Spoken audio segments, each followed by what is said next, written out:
The Tao of Self-Confidence, episode 433.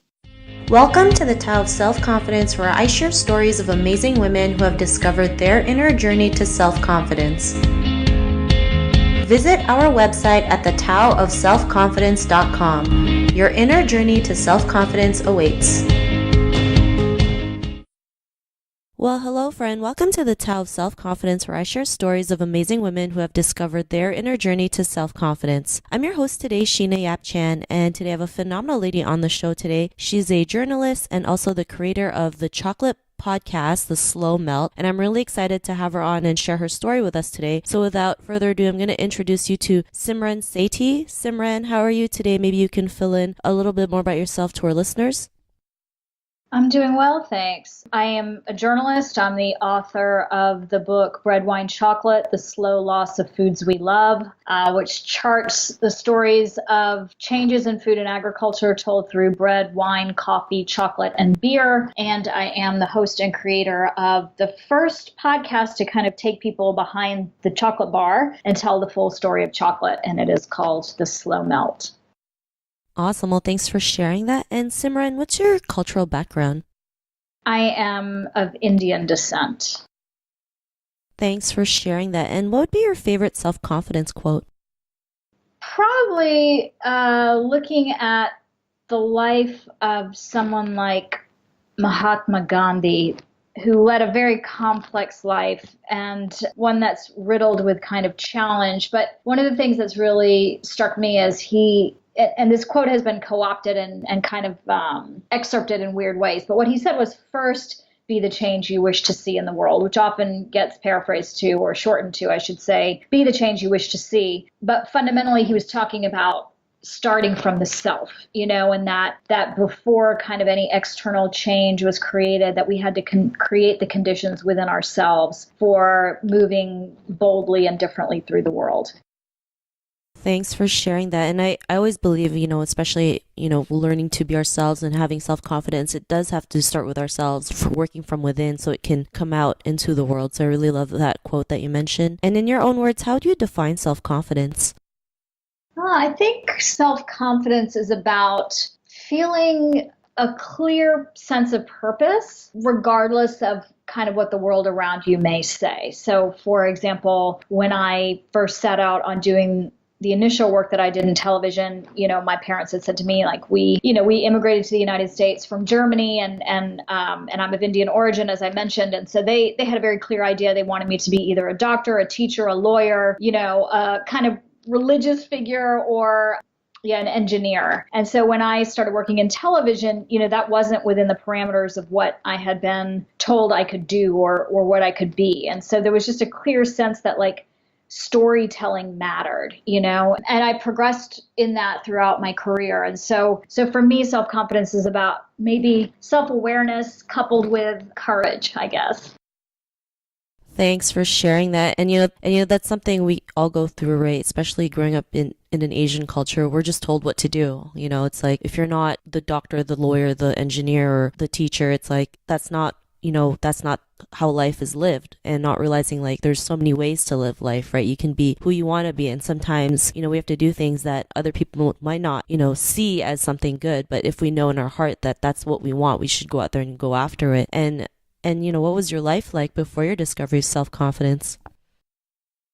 Well, I mean, I think it wasn't like a lightning bolt. I feel like self-confidence grows and shrinks in proportion to how I feel on any given day. It's something that's dynamic, always changing for me. But I think what the years have taught me, so maybe moving particularly from my 30s into my 40s, and now I'm 46, like, what those years taught me was that I wasn't alone. So choosing to end my marriage, choosing to leave a tenured, academic post, choosing to sell my house and spend 5 years on 6 continents researching a book, like, these aren't things people typically do. And they're acts that create tremendous instability. But for me, they were directly tied with a clear sense of who I was or who I wanted to be. And And I always wanted to be able to, more than anything, use myself as my touchstone. So know that, even though everyone around me didn't agree with my decisions, that I knew that, in the quietest moments when I was alone, that I would be at peace with the decisions that I had made. So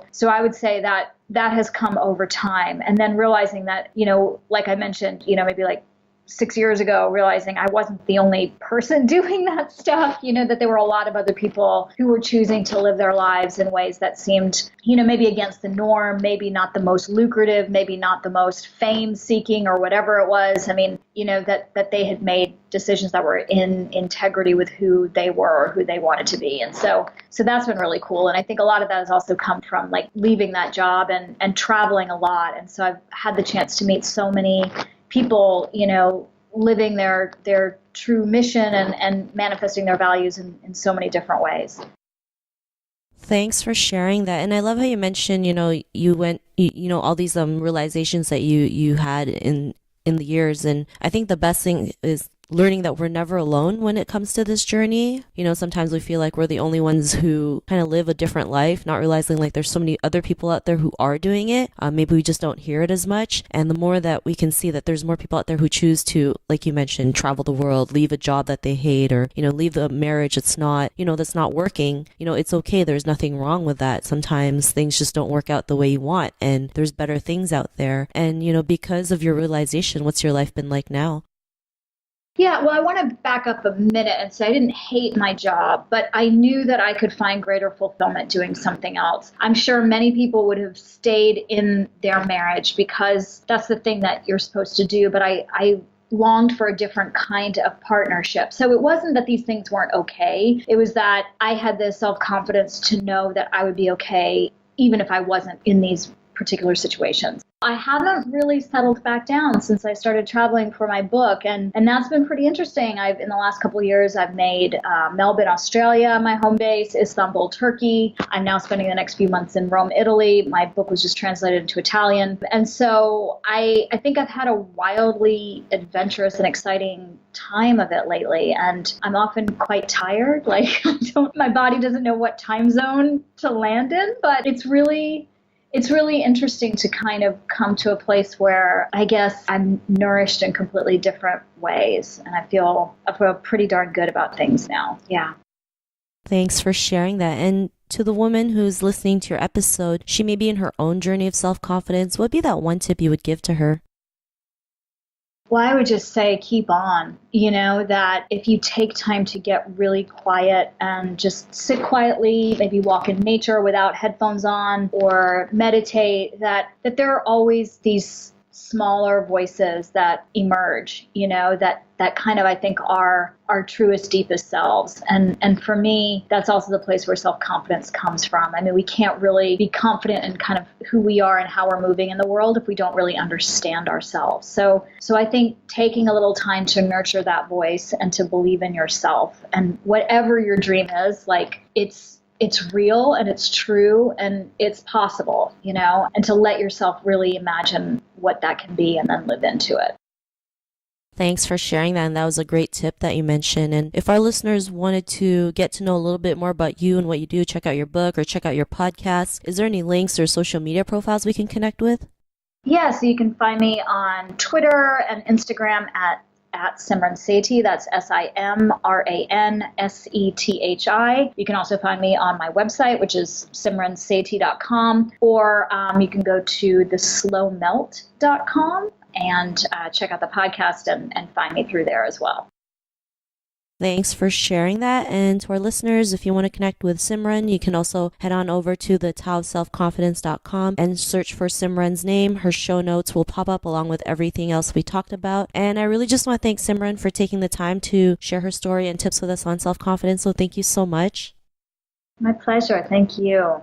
Not a problem. It was really great having you on the show today. And to our listeners, be on the lookout for another new episode of another amazing woman's journey to self-confidence. And we'll talk to you soon. Bye for now. Thank you for tuning in to another amazing episode of The Tao of Self-Confidence. Get your free audiobook by visiting our website at thetaoofselfconfidence.com. Your inner journey to self-confidence awaits.